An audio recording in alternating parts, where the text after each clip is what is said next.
Ketik videonya ya supaya saya punya enggak. Sudah kelihatan? Halo? Sudah kelihatan PPT-nya? Belum, Ibu. Iya. Kenapa dia belum?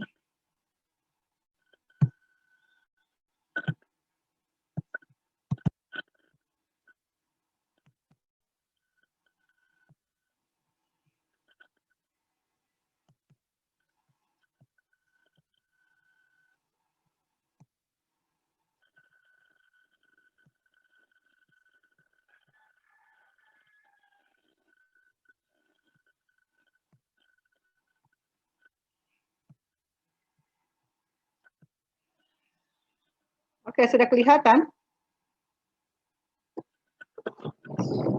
Halo? Sudah, Bu. Ini ya?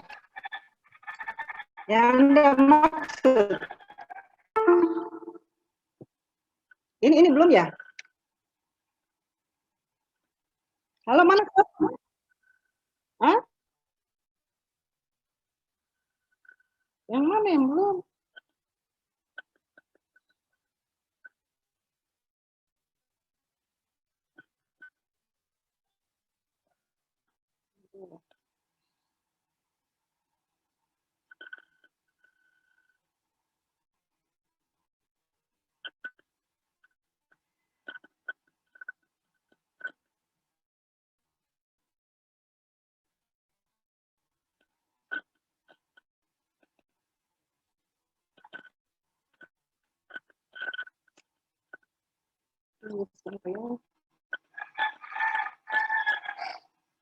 Seminar Jumat.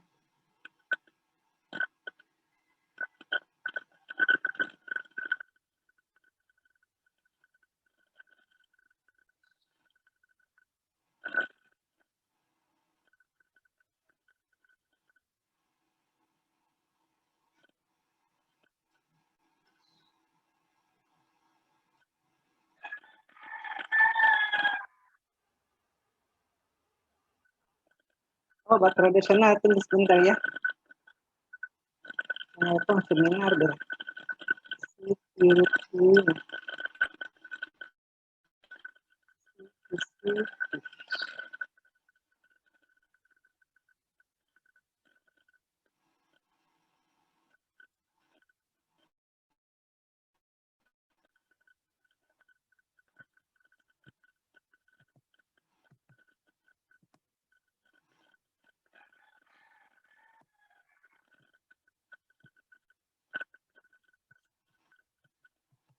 Pharmacovigilance barangkali terakhir deh. Nah ini kan sudah toh? Iya Bu, ini yang terakhir Bu. Berarti ini ya, kita mulai dari ini. Jadi jadi peraturan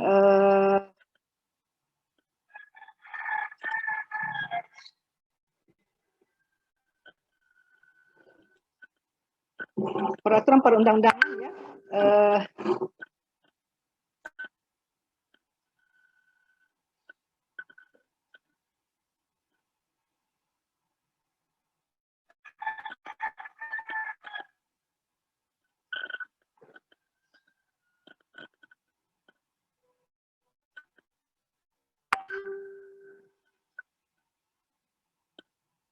Jadi peraturan perundang-undangan yang terkait di dalam pembuatan obat ya di industri farmasi menurut peraturan yang dikeluarkan oleh Badan POM ya tahun 2011, maka industri farmasi harus menerapkan yang istilahnya pharmacovigilance.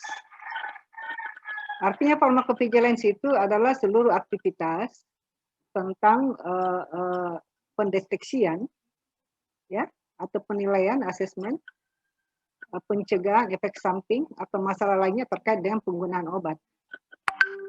Jadi harus dimonitoring ya. Jadi istilahnya di sini adalah baik itu masyarakat atau orang yang berkecimpung di bidang kesehatan maupun industri farmasi sendiri atau Balai POM, dia wajib kalau sesuatu terjadi pada penggunaan obat terus menimbulkan efek samping yang merugikan, maka ini haruslah dilapor. Ya. Jadi intinya adalah peraturan ini dikeluarkan untuk melindungi masyarakat dari efek samping yang tidak diinginkan yang terjadi pada konsumennya atau pada pasien. Jadi di sini industri farmasi wajib melakukan pelaporan apabila menemukan obat tersebut dari hasil produksinya. Ya. Nah, kemudian apa yang dilakukan industri farmasi? Ya, tentu dia harus mengkaji, ya, mengkaji kembali kenapa hal itu bisa terjadi. Walaupun memang setiap obat itu pasti ada efek samping, ya. Nah, di dalam penandaan atau di dalam brosur atau di dalam etiket efek sampingnya perlu diuraikan secara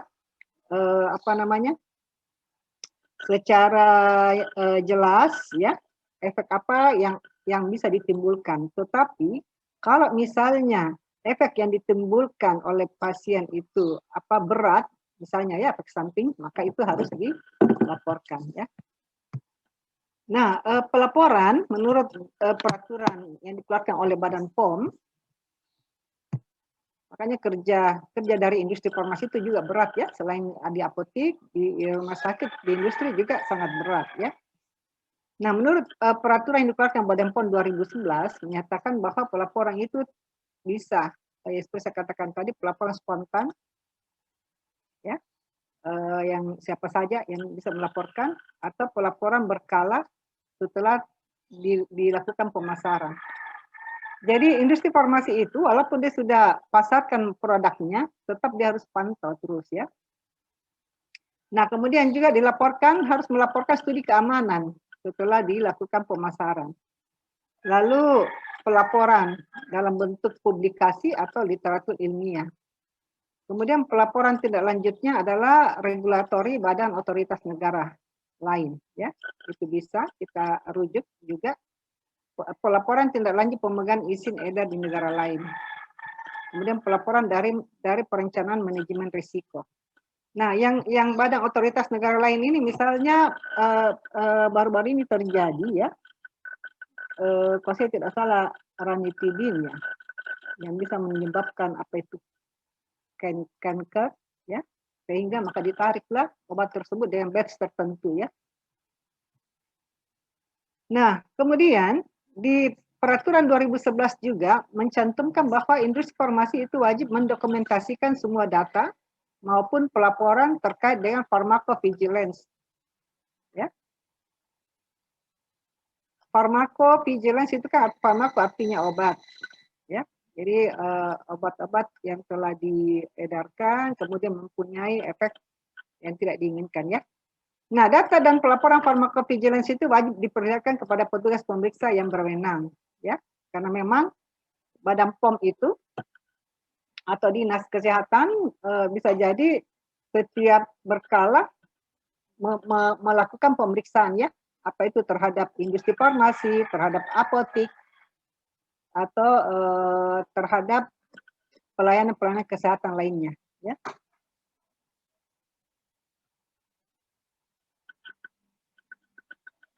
Nah, jikalau industri farmasi tidak melaksanakan pharmacovigilance, maka akan dikenai sanksi administratif, ya. Itu masih di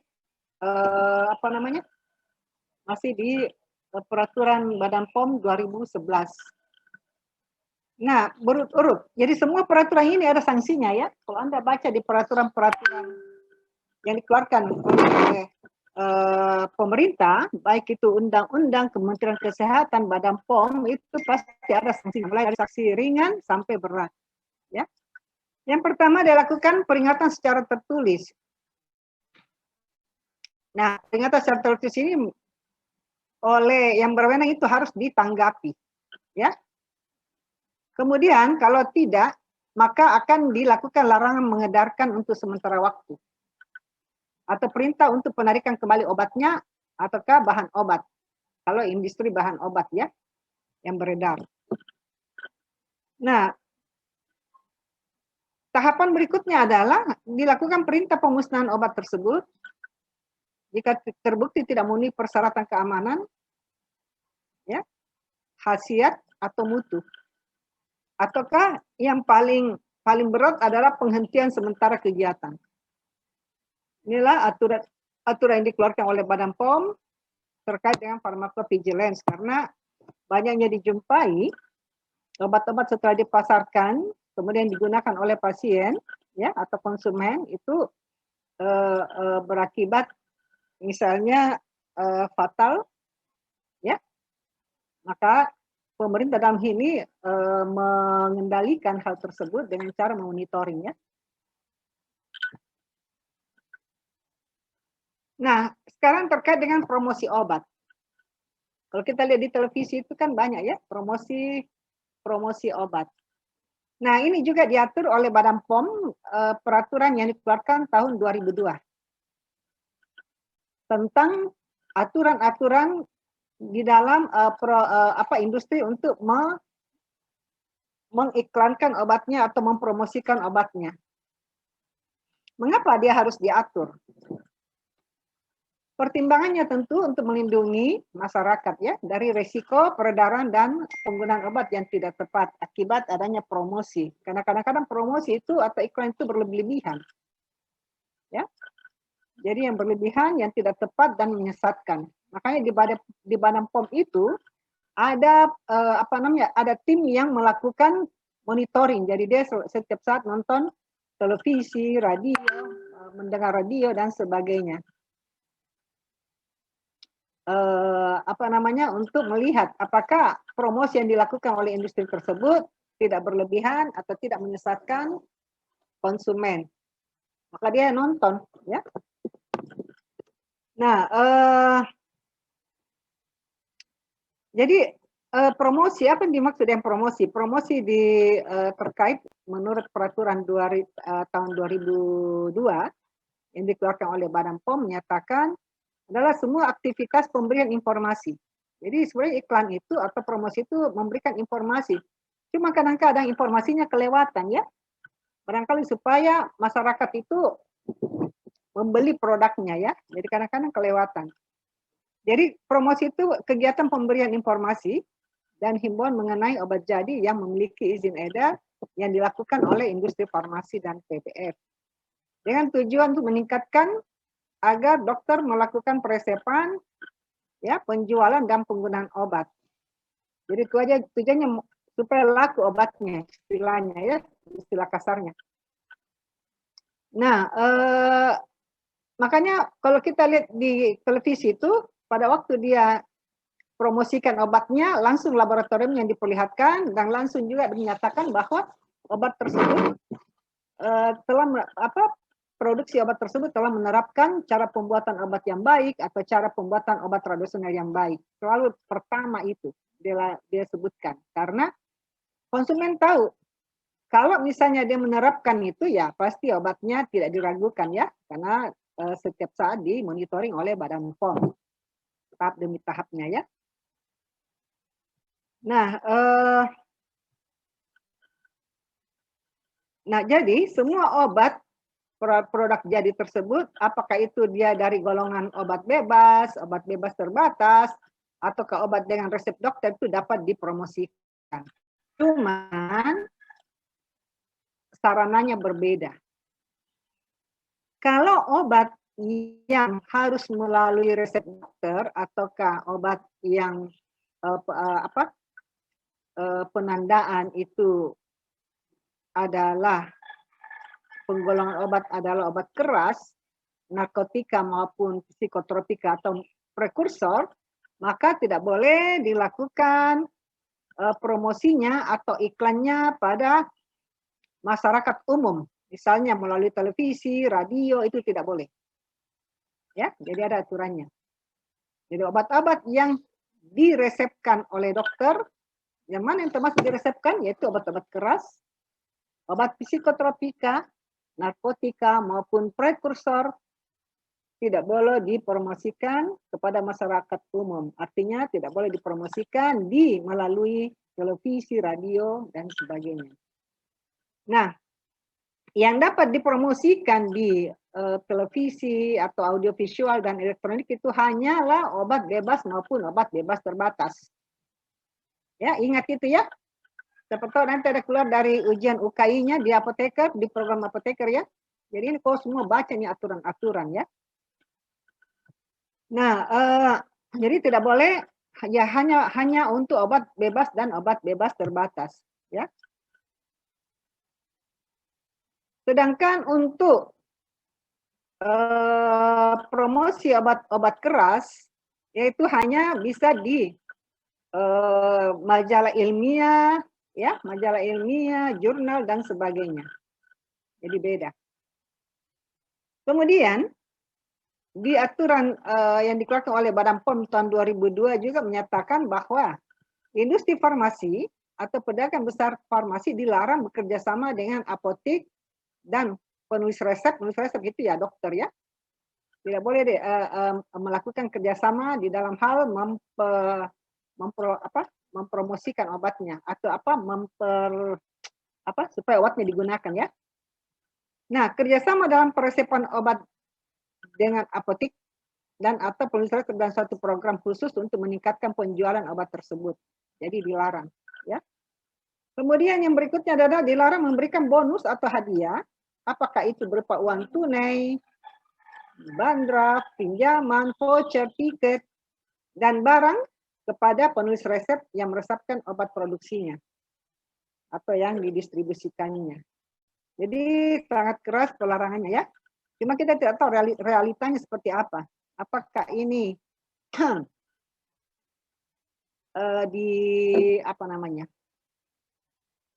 diikuti atau tidak, kita tidak tahu, wallahu alam ya. Nah, itu semua peraturan yang saya sudah jelaskan terkait dengan pekerjaan kefarmasian di industri farmasi ya. Jadi memang banyak sekali aturan-aturan terkait dengan bagaimana kita memproduksi sediaan obat jadi ya. Dan itu Anda harus paham ya, dimengerti, tidak dihafal ya. Bukan berarti kamu harus hafal nomor-nomornya, tidak. Tapi yang penting kamu tahu bahwa peraturan perundangan yang terkait dengan pembuatan obat di industri farmasi adalah mulai tahapan dari pembuatannya sendiri sampai kepada promosi obatnya. Baik itu obat modern maupun obat-obat tradisional ya, yang masuk kategori yang diproduksi oleh industri obat tradisional. Oke, paham? Ada yang mau bertanya sebelum kita lanjut ke materi yang lain? Halo, ada yang mau bertanya sebelum kita lanjut ke materi berikutnya? Tidak, Bu. Oh. Ya, Raihan, silakan Raihan. Tidak ada sih, Bu. Kau itu Raihan. Masa tidak ada banyaknya permasalahan di industri berkot tidak mau bertanya? Indah Sari Dewi? Indah Sari? Ini belum ada sih, Bu. Belum ada semua. Jonathan Elber? Ya Bu, belum ada Bu. Kok tidak membaca peraturan-peraturan ya? Fidel? Fidel? Silakan Fidel. Ya Bu, Silakan, ada yang mau ditanyakan? jelas sih Bu. Jadi kalau saya nanti bertanya, kau harus jawab nah. Karena kau selalu bilang jelas-jelas semua. Berarti ini Anda ini sudah paham betul. Nanti saya kasih pertanyaan. Kalau tidak tahu, dapat 0 kok. Anissa Salsabila? Ya, Bu. Ada? Untuk saat ini belum ada, Bu. Paling enak ini sebenarnya kalau kita diskusi. Jadi kau baca, kau harus baca juga. Sebelum kita masuk kuliah, nanti di kuliah berikutnya kau harus baca ya. Supaya kita bisa panjang diskusinya. Kalau begini lebih dalam. Kalau begini satu arah saja. Claudia. Iya Bu, belum ada Bu. Umu, Untuk saat ini belum ada, Ibu. Tania. Ibu, saya ingin bertanya mengenai tadi yang ada yang Ibu jelaskan mengenai pelaporan. Yang pelaporan spontan itu seperti apa, Bu? Ya, pelaporan spontan itu begitu ada kejadian langsung dilaporkan. Jadi ada form yang diisi. Ini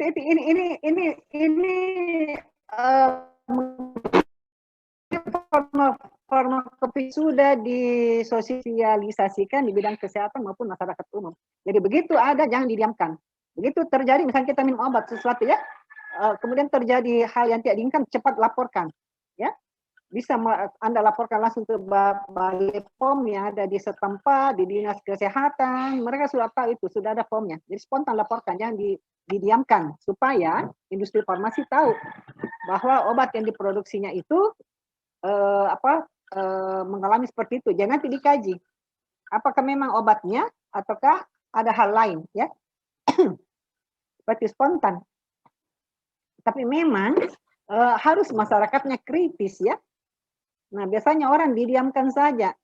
Jadi begitu kena langsung spontan dilaporkan. Jadi bisa melalui telepon kepada Balai POM setempat, nah, bisa juga melalui misalnya kalau obat diresepkan itu bisa langsung ke dokternya atau bisa ke apoteknya dan sebagainya. Jadi spontan, ya. Oke, ada lagi yang lain? Terima kasih, Bu.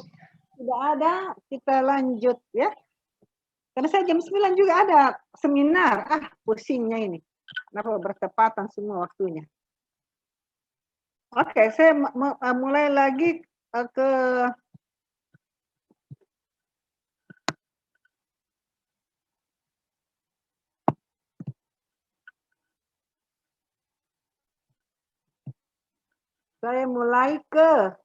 peraturan yang terkait bagaimana obat itu didistribusikan, ya.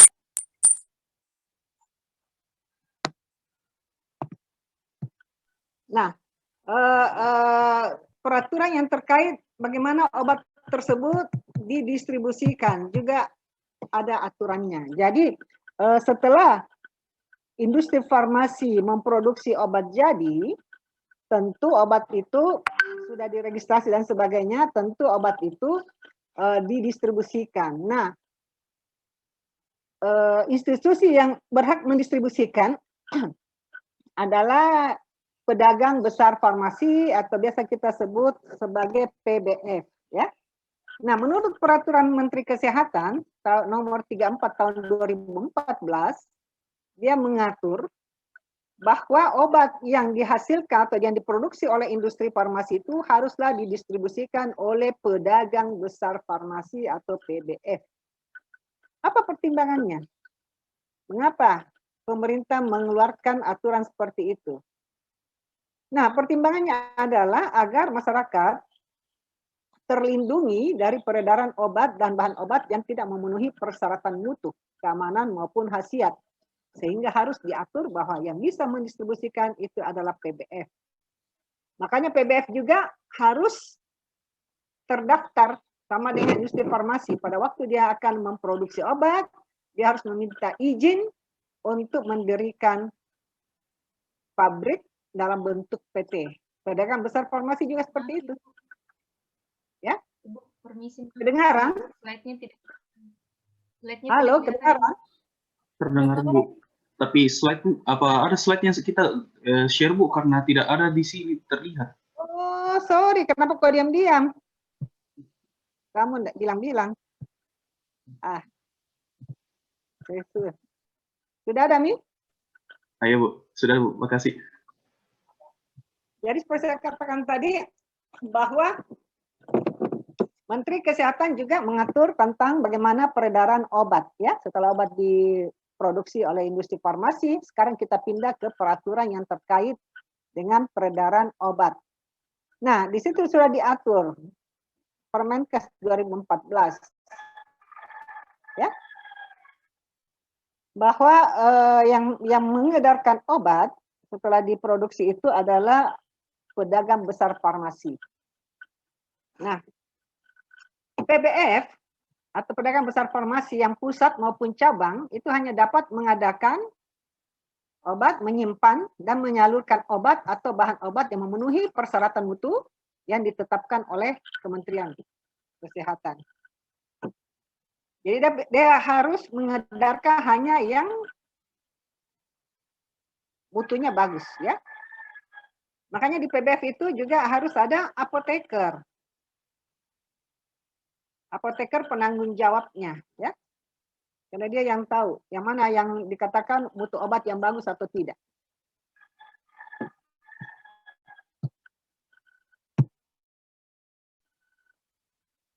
Nah, PBF hanya dapat melaksanakan pengadaan obat dari industri farmasi.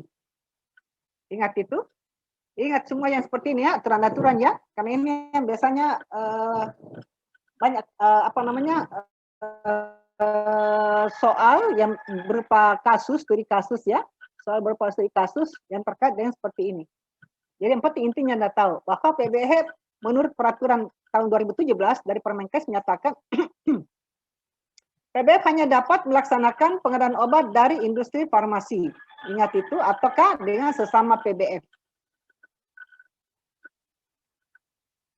PBF hanya dapat melaksanakan pengadaan bahan obat dari industri farmasi sesama PBF dan atau melalui kalau misalnya ada barang mau bahan atau obat yang diimpor. Ya. Nah, kemudian dikatakan di situ bahwa PBF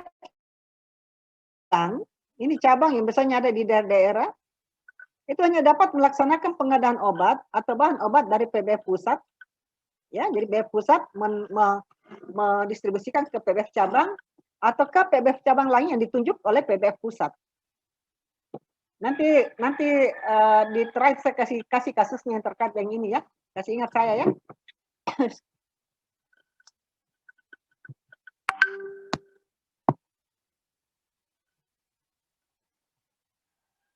Nah, PBF maupun PBF pusat maupun PBF cabang harus memiliki apoteker penanggung jawab. Ya, seperti saya katakan tadi. Ini peraturan Menteri Kesehatan 2014. Yang bertanggung jawab terhadap pelaksanaan ketentuan baik itu pengadaan yang dari industri farmasi kemudian dia simpan setelah diadakan disimpan di gudangnya, kemudian nanti dia salurkan ke institusi pelayanan misalnya apotik, rumah sakit, dan sebagainya. Nah, kemudian juga dikatakan apoteker penanggung jawab harus memiliki izin. Jadi sama dengan yang ada di industri farmasi. Sesuai dengan ketentuan peraturan perundang-undangan. Jadi apoteker ini harus memiliki izin. Kalau di industri farmasi maupun distribusi, izinnya disingkat sebagai SIKA, SIKA, Surat Izin Kerja Apoteker. Beda kalau di pelayanan. Apoteker yang kerja di pelayanan atau di yang langsung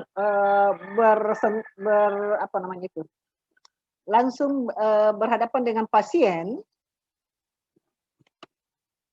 berarti surat izinnya itu adalah surat izin praktek apoteker. Tapi kalau tidak langsung berhadapan dengan pasien, maka dia hanya mendapat surat izin kerja apoteker ya. Jadi ada SIKA, ada SIPA. Ingat itu ya. Harus saya bertanya ya. Jadi minggu depan kau harus membaca.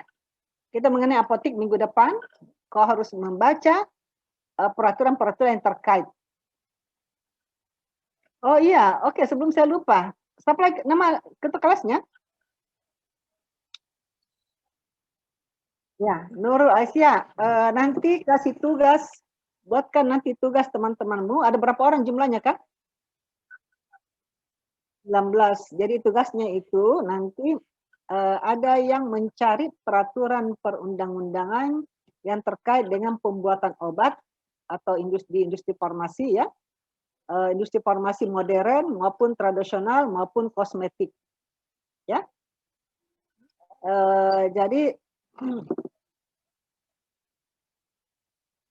Jadi sudah ada tiga ya, jadi 3 orang satu-satu. Nanti kau yang bagi, Nurul.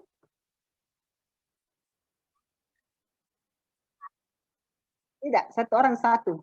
Nanti kalau daftar 19 itu apa-apa saja dia harus dapat ya. Nanti kita lihat 3. Ada peraturan yang terkait bagaimana pembuatan obat di industri obat modern, obat tradisional, kemudian di kosmetik ya. Jadi sudah ada 3 tugas ya. Jadi satu orang satu, jadi sudah 3 orang ya. Semua jadi lengkap semua. Nanti dia presentasikan lengkap semua peraturan-peraturan, tidak boleh ada yang terlewatkan. Kemudian dia harus kasih masuk apa isinya yang penting di dalam ya. Kemudian nanti terkait dengan distribusi obat, peraturan yang dikeluarkan baik itu Kementerian Kesehatan, baik itu Badan POM yang terkait bagaimana obat didistribusikan. Kemudian nanti peraturan yang terkait di pelayanan, misalnya di apotik, ya. Di apotik ada yang nanti membahas tentang mulai dari pendirian apotik dan peraturan yang lainnya, kemudian pekerjaan kefarmasian, ya. Tulis kau siapa namanya Nurul, sudah berapa itu peraturan? Kemudian juga bagaimana standar pelayanannya di apotik, begitupun di rumah sakit. Jadi banyak sekali ya. Jadi bisa nanti satu kelompok 2 orang ya, Nurul. Jadi kalau 19 berapa? Ada 9 kelompok, berarti ada 9 peraturan. Jadi kau hitungin nanti itu ya. Di ini sudah ada 3, di industri farmasi sudah 3, kemudian distribusi juga begitu ya. Ada untuk obat non narkotika, ada obat narkotika, psikotropika dan prekursor. Ya, nanti bagaimana peraturan semua yang terkait dengan distribusi obat, baik itu importir maupun diekspor ya, atau diperdagangkan di dalam negeri. Jadi sudah berapa banyak ya. Kemudian terkait dengan apotik, bagaimana ininya pelayanan. Nah, pokoknya harus kumpul semua peraturan. Kalau saya nanti tanya mana peraturan tentang ini tidak ada, berarti kurang lagi poinnya ya. Kemudian nanti ada rumah sakit. Jadi nanti kau susun Nurul. Satu kelompok 2 orang itu ya. Oke, kita lanjut lagi. Nah, seperti saya katakan tadi, apoteker penanggung jawab itu juga harus memiliki izin. Jadi itu bedanya kita yang di farmasi, yang di profesi apoteker dengan bidang lainnya. Kalau kita bekerja itu harus ada izin. Kita mengantongi izin. Kalau yang lain ya kerja-kerja saja. Ya. Pokoknya diterima di suatu perusahaan ya kerja. Kalau kita tidak, yang pertama di mana izinnya. Jadi memang kita harus ketat karena ini obat ya. Obat itu kan kalau salah guna berarti racunnya, jadi sangat membahayakan bagi konsumen atau pasien. Makanya kita harus diatur juga. Nah, kemudian yang terkait dengan pekerjaan di distribusi obat, Permenkes 2014 juga menyatakan bahwa apoteker penanggung jawab itu dilarang merangkap jabatan di dalam perusahaan tersebut. Apakah itu jabatan sebagai direksi, pengurus PBF, atau PBF cabang. Jadi dia hanya untuk penanggung jawab saja. Karena tugasnya apoteker di distribusi berat loh. Tidak sama di apotek itu sedikit-sedikit obatnya. Kalau di distribusi itu jumlah obatnya itu sangat-sangat banyak. Ya. Kalau kita lihat di apotek ya paling berapa box, satu item berapa box. Kalau di distribusi bukan box dia berdos-dos. Jadi sangat-sangat banyak karena dia akan distribusikan ke seluruh apotek rumah sakit di seluruh wilayahnya. Jadi memang sangat besar tanggung jawabnya, ya, berat. Jadi kalau ada yang mau kerja nanti di distribusi obat itu sangat berat kerjanya karena dia menguasai jumlah obat yang sangat besar dibandingkan apotek dan sebagainya ya. Nah, kemudian di Permenkes 2017 menyatakan bahwa apoteker penanggung jawab itu jika tidak dapat melaksanakan tugas, ya, PBF atau PBF cabang harus menunjuk apoteker lain sebagai pengganti. Jadi sama dengan di apotek ya, apotek juga begitu. Dia harus menunjuk di apoteker lain sebagai pengganti sementara, tetapi jangka waktunya cuma 3 bulan. Kalau lewat dari 3 bulan berarti harus ganti apoteker penanggung jawab. Ya.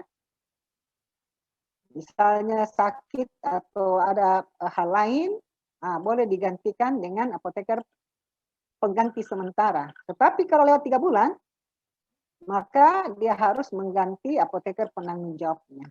Ya.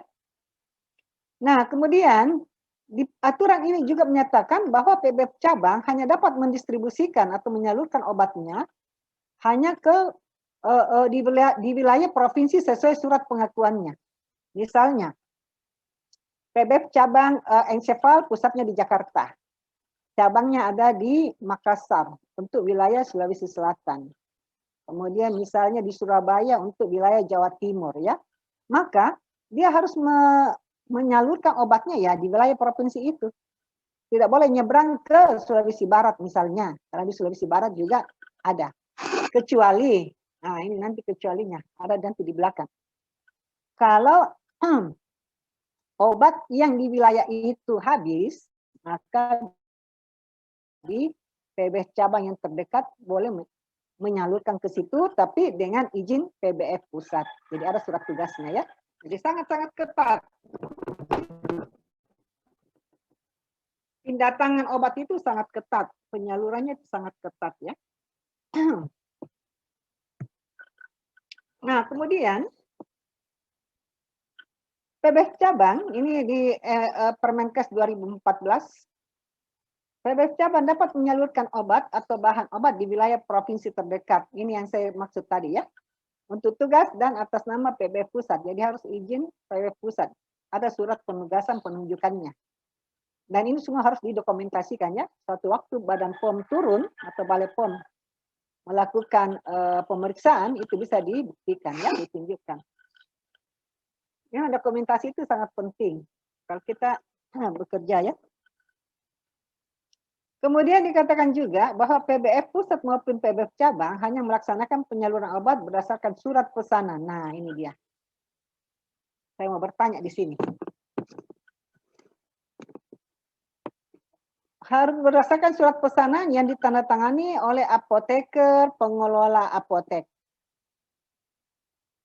Ya, jadi PBF pusat maupun cabang hanya melaksanakan, dia dapat menyalurkan obatnya ya berdasarkan surat permintaan atau surat pesanan yang ditandatangani oleh apoteker,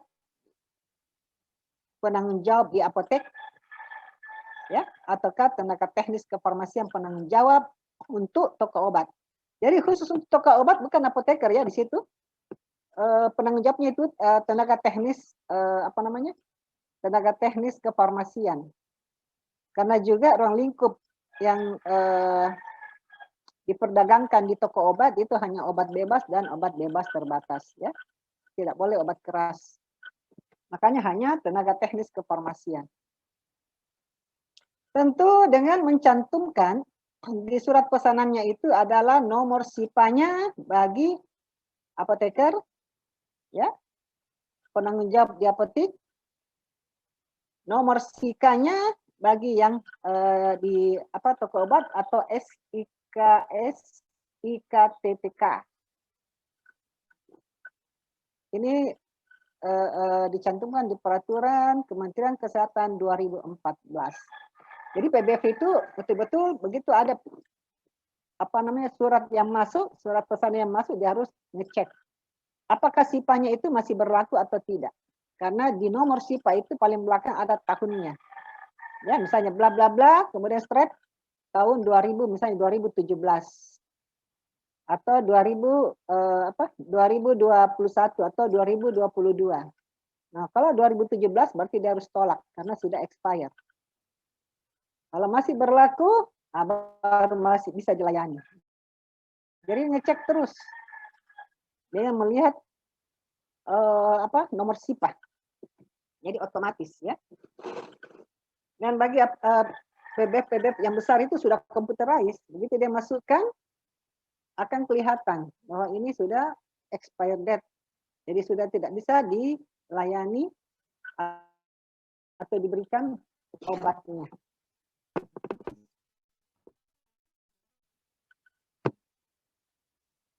Nah, kemudian di peraturan Badan POM, dia mengatur bahwa izin dari PBF itu berlaku hanya 5 tahun. Sama dengan industri, sama dengan apotek, sama dengan rumah sakit, setiap 5 tahun diperbaharui. Diperbaharui dengan cara melakukan lagi perpanjangan. Nah, setelah perpanjangan, kemudian akan diperiksa lagi, ya. Nah, begitupun dengan PBF cabang juga berlaku mengikuti jangka waktu izin PBF pusatnya, ya. Kemudian di peraturan ini juga diatur bahwa pelaporan pelaporan harus dilakukan setiap 3 bulan. Pelaporan apa maksudnya? Ya, pelaporan penerimaan dan penyaluran obatnya.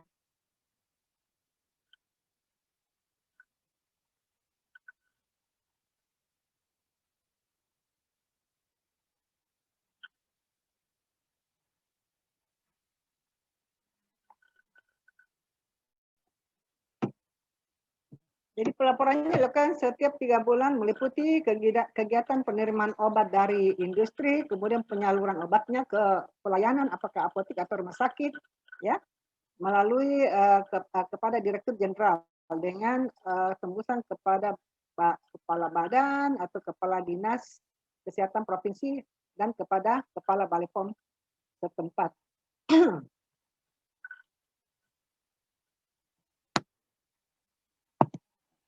Nah, saya mau tanya dulu, Dek. Kalau PBF, kalau industri kan kita sudah tahu, untuk mendirikan industri farmasi dia harus menyurat meminta izin ke Kementerian Kesehatan. Kalau PBF bagaimana peraturannya? Kalau misalnya saya mau mendirikan PBF, saya harus menyurat kemana? Minta izin.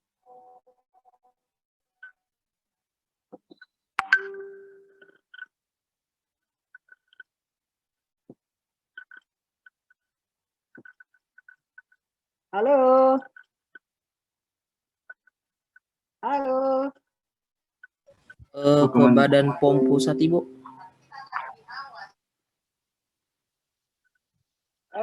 Tunggu dulu, apakah itu kepanjangannya Badan POM? Itu kok bisa tahu? Badan Pengawas Obat dan Makanan. Bu. Jadi kalau dari judulnya kita lihat bahwa dia hanya bertugas, tugas fungsinya Mengawas peredaran obat dan makanan. Jadi tidak untuk meminta izin untuk mendirikan, toh? Dari judulnya saja kita lihat Badan POM, Pengawas Obat dan Makanan. Jadi tugasnya adalah bukan untuk memberi izin, tapi tugasnya adalah untuk mengawasi peredaran obat. Ada yang tahu gimana kita harus minta izin? Saya mau buat PBF. Dinas Kesehatan setempat, Bu.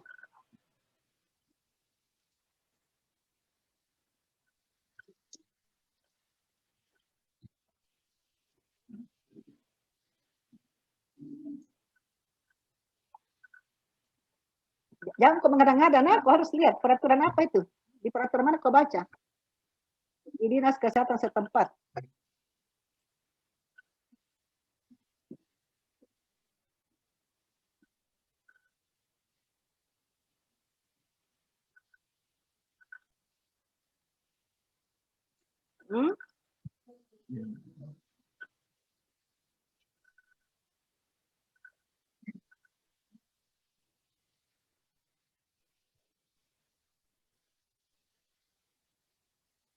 Izinnya dari Direktur Jenderal, Bu.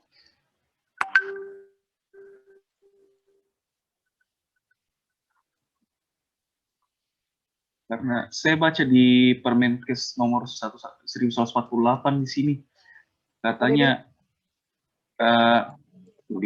perizinannya pasal 2, setiap pendirian PBF wajib memiliki izin dari Direktur Jenderal. Ayat 1-nya tadi tuh. Ya, Direktur Jenderal itu berada di Kementerian apa? Kesehatan, Ibu. Ya, jadi ada memang yang menangani. Kalau di Kementerian Kesehatan itu ada bidang farmasi juga di situ ya. Jadi ada menangani seperti pemberian izin dan sebagainya.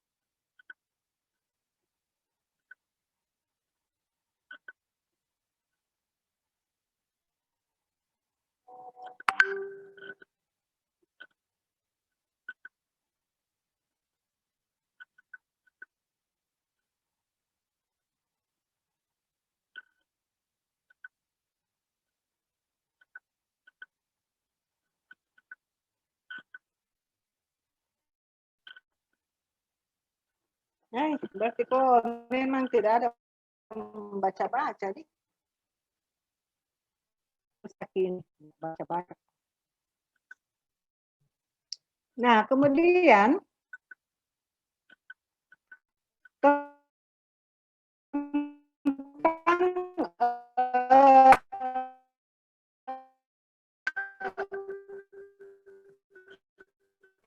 peredaran penyimpan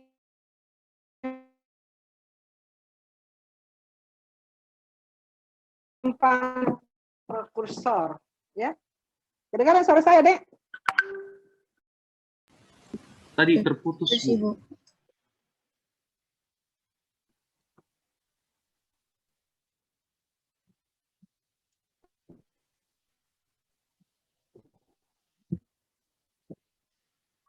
Iya, memang. Memang putus. Masih putus-putus, Ibu. Sekarang sudah Masih jelas ya? putus-putus Bu tadi. Iya, Bu. Untuk gambar video tak juga, Bu. Terputus. Kayak banyak sekali bunyi. Frame-nya Iya, agak makanya putus, jadi jaringannya kurang lancar. ya tunggu saya anukan dulu nah. Saya matikan dulu anunya, videonya.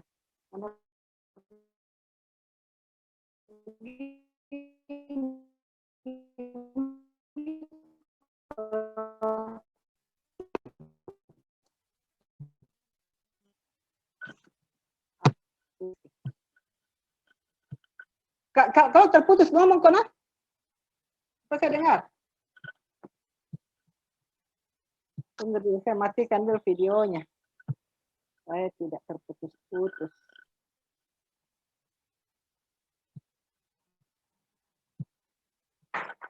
Oke. Sudah jelas? Halo? Iya, Iya, Ibu. Bu. Sudah jelas, Bu.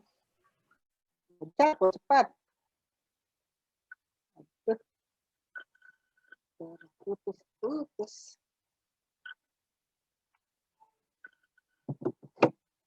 Oke. Kemudian untuk penyaluran narkotika, psikotropika, prekursor juga harus memenuhi persyaratan keamanan, khasiat, dan mutu sama halnya dengan obat biasa ya, non narkotika. Nah, tentu untuk penyaluran narkotika, psikotropika, prekursor tentu berbeda dengan obat non narkotika ya. Baik itu dalam hal surat pesanan pasti beda, kemudian juga laporan penggunaan atau laporan lembar permintaan obat untuk puskesmas. Nah, di peraturan 2015 juga menyatakan bahwa penyaluran narkotika golongan 1 itu hanya dapat dilakukan oleh PBF milik negara. Ingat, PBF milik negara. Apa namanya PBF milik negara? PBF apa namanya, Dek? Halo? Halo? Tidak kedengaran ya suara saya? Halo?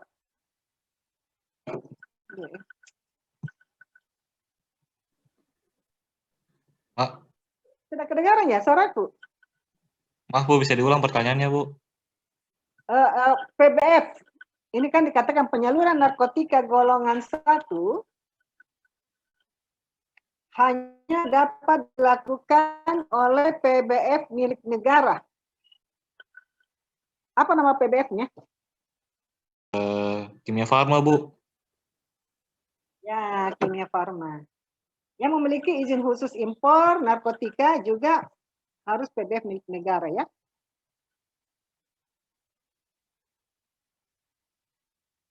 Nah, untuk surat pesanan atau sebentar surat pesanan, nanti terkait di apotek baru saya jelaskan. Nah, kemudian penyaluran narkotika dalam bentuk obat jadi, yaitu dari industri farmasi ke PBF dan instalasi farmasi pemerintah. PBF boleh juga dari ke PBF lainnya, atau ke apotek, atau instalasi farmasi rumah sakit, atau instalasi farmasi klinik, dan sebagainya. Ya. PBF milik negara yang memiliki izin khusus impor narkotika bisa menyalurkan ke industri farmasi dan sebagainya. Ini di Kementerian Kesehatan tahun 2015.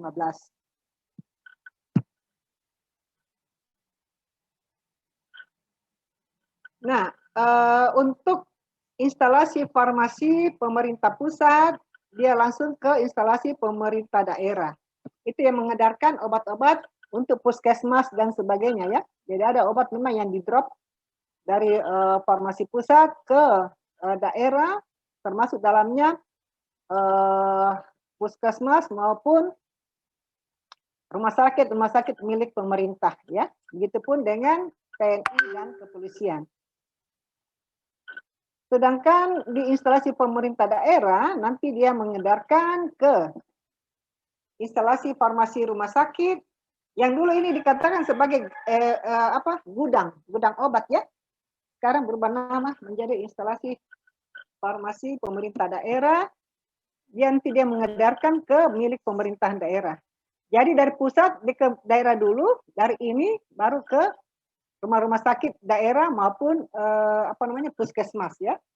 Jadi seluruh wilayah di misalnya provinsi Sulawesi Selatan yang milik kan lain rumah sakit milik pemerintah provinsi Sulawesi Selatan, lain juga pemerintah misalnya pemerintah kota Makassar, pemerintah kota Goa dan sebagainya ya. Jadi ini dari daerah dia ke milik pemerintah daerah tersebut ya. Jadi kalau masuk kepemilikan provinsi Sulawesi Selatan, jadi misalnya provinsi Sulawesi Selatan itu kan punyanya adalah rumah sakit. Ada yang tahu? Pemprov itu punyanya rumah sakit apa? Wahid, misalnya rumah sakit, ya? Wahidin. Lain, pemerintah pusat itu Wahidin. Wahidin itu pemerintah pusat. Kalau Pemprov Sulsel yang dimiliki apa? Yaitu rumah sakit Labuang Baji. Pemerintah kota yaitu dia memiliki rumah sakit Dayak. Ya, rumah sakit daerah rumah sakit RSUD, rumah sakit umum Dayak. Itu milik pemerintah Kota Makassar ya. Jadi seperti ini urutannya.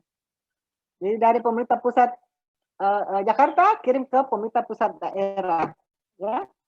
Nanti daerah dia kirim lagi ke milik rumah sakit milik daerah tersebut ya.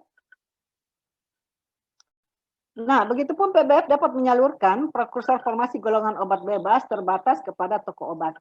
Ini di 2015. Nah, di peraturan Kementerian Kesehatan tahun 2015 juga PBF diwajibkan memiliki gudang. Karena dia kan mempunyai dia mempunyai obat yang banyak dibanding apotek. Jadi gudang. Nah, gudang untuk narkotika harus berbeda dengan gudang untuk obat non narkotika. Nah, kalau gudang penyimpanan narkotikanya, psikotropika dan psikotropika itu diatur, yaitu dindingnya dibuat dari tembok, tidak boleh kayu, mempunyai pintu jeruji besi dengan 2 buah kunci yang berbeda. Kemudian langit-langitnya terbuat dari tembok beton atau jeruji besi. Coba bayangkan betapa ketatnya diatur ya.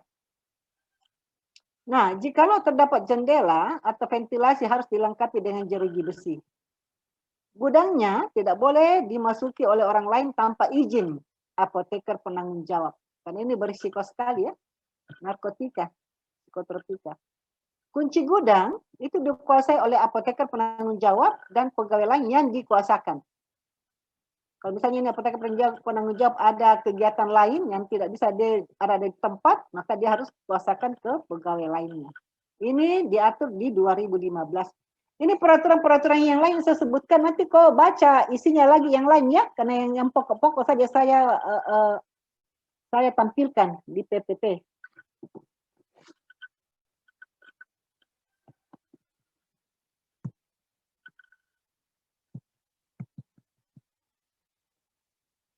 Nah, penyerahan narkotika dan psikotropika oleh dokter kepada pasien hanya dapat dilakukan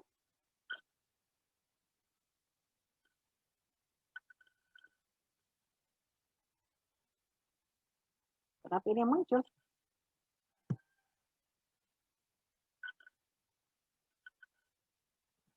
Apotek ini. Nah, ini dia.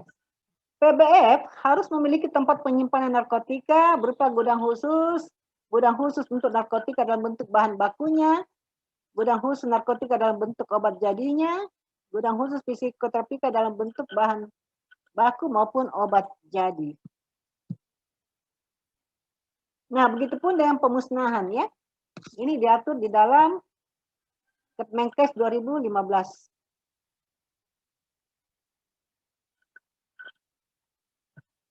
Yang dilakukan dengan Dinas Kesehatan Provinsi atau balai besar setempat ya bagi PBF. Nah, untuk surat pesanan saya stop dulu.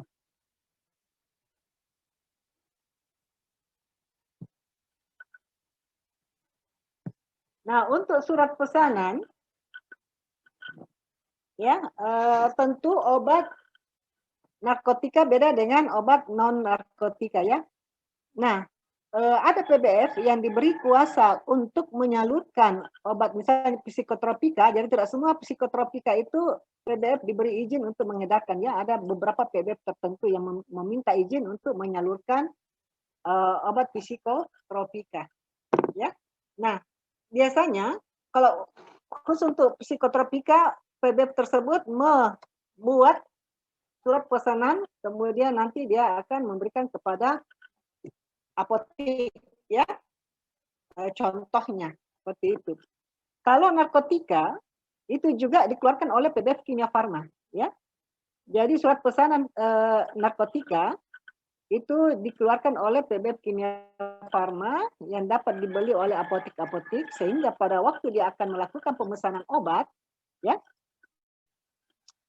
dia menggunakan surat pesanan tersebut. Jadi narkotika beda dengan, kecuali untuk obat non narkotika, non psikotropika dan non prekursor itu surat pesanan dibuat oleh apotek sendiri. Jadi ada 2 apotek miliki obat pesanan psikotropika dan obat non narkotika psikotropika. Tetapi ada juga surat pesanan psikotropika yang disiapkan oleh PBF. Jadi tergantung PBF-nya. Dia suruh apotek bikin sendiri ataukah diberikan contoh untuk dibuat seperti yang diinginkan oleh PBF tersebut. Ya. Nah, sekarang saya mau bertanya. Ini sudah paham semua? Kenapa ini menjadi besar?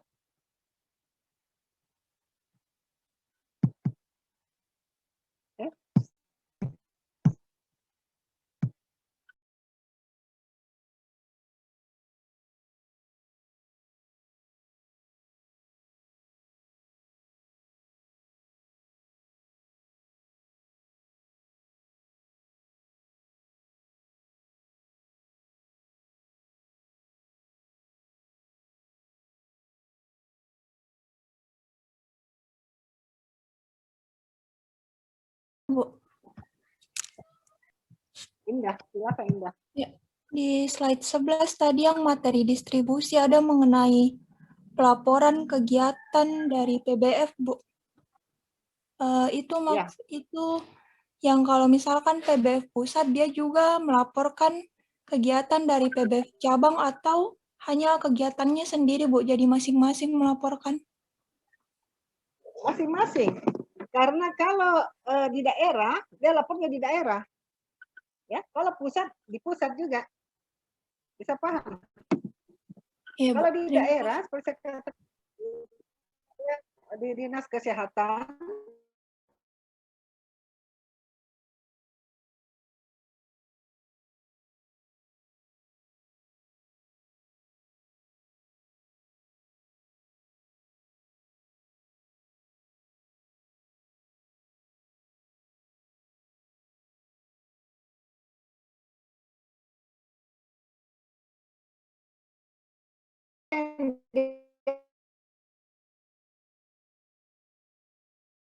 apotek nanti kalau dia melaporkan narkotikanya ada sistem computerized.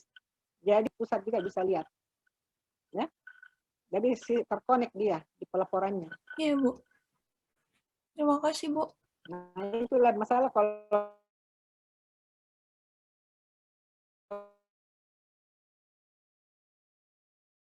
terjadi hal-hal yang tidak diinginkan di dalam ya internet, ya. Jadi masing-masing melaporkan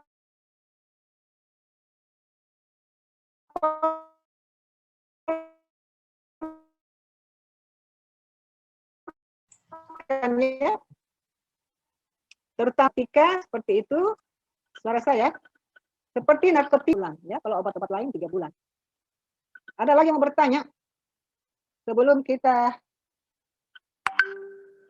ini karena saya punya seminar. Ada lagi, Dek?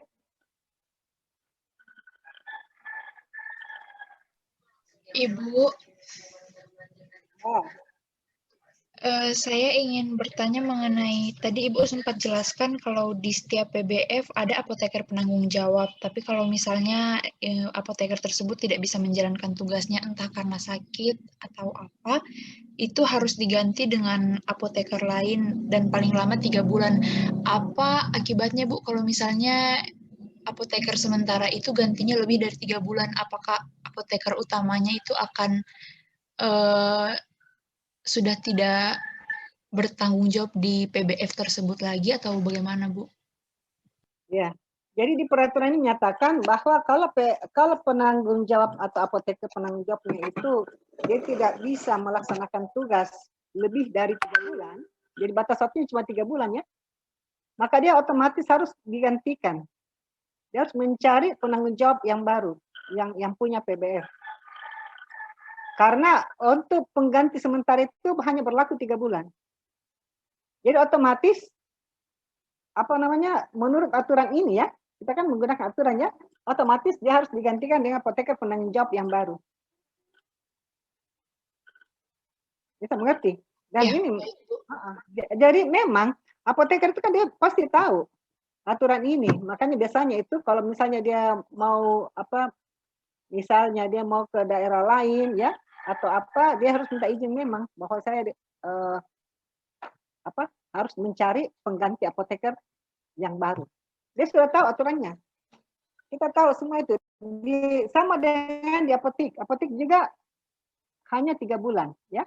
Kalau ini dari 3 bulan, misalnya sakit kah atau apakah, harus digantikan dengan apoteker baru.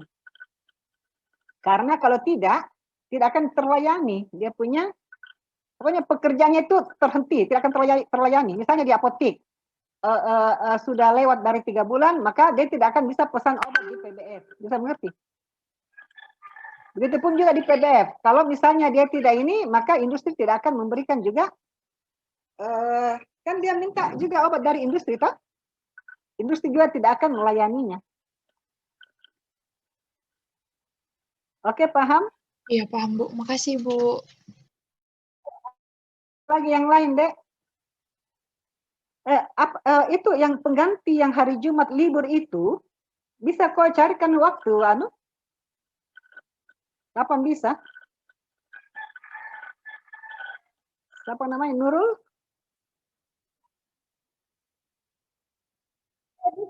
Bisa kalau Senin sore. Senin sore saya bisa deh. Senin sore saya bisa. Bisa. Kalau Senin sore. Senin sore saya bisa. Misalnya jam 3 kah, atau jam 2 kah.